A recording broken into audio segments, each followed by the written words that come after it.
As part of my ongoing exploration of magical sounds, I decided to create a dynamic spell system using Wwise and Unity to practice implementing some of this arcane audio I've been designing.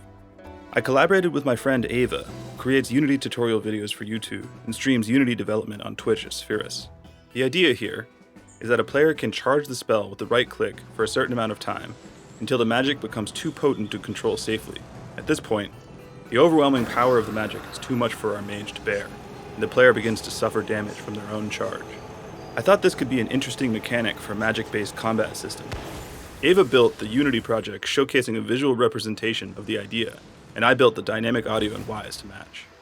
At any point in either the charge-up phase or the unstable phase, the player can cancel the spell by releasing right-click or fire the spell by pressing left-click. There are two RTPC curves sent from Unity to Wwise that allow for dynamic mixing to match the visual.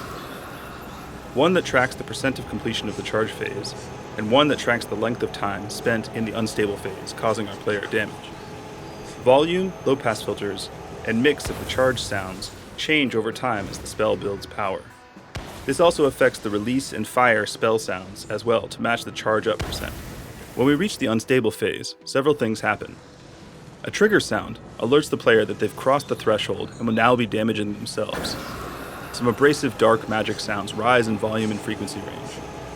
We also increase the volume of our mage's breath response to show that they are taking damage from their own reckless abuse of the unstable magic.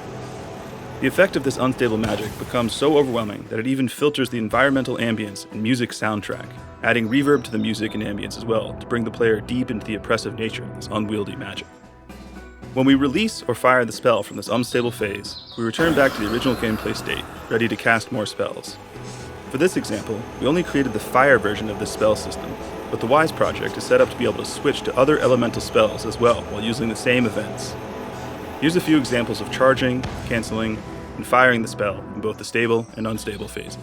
Thanks for checking this out.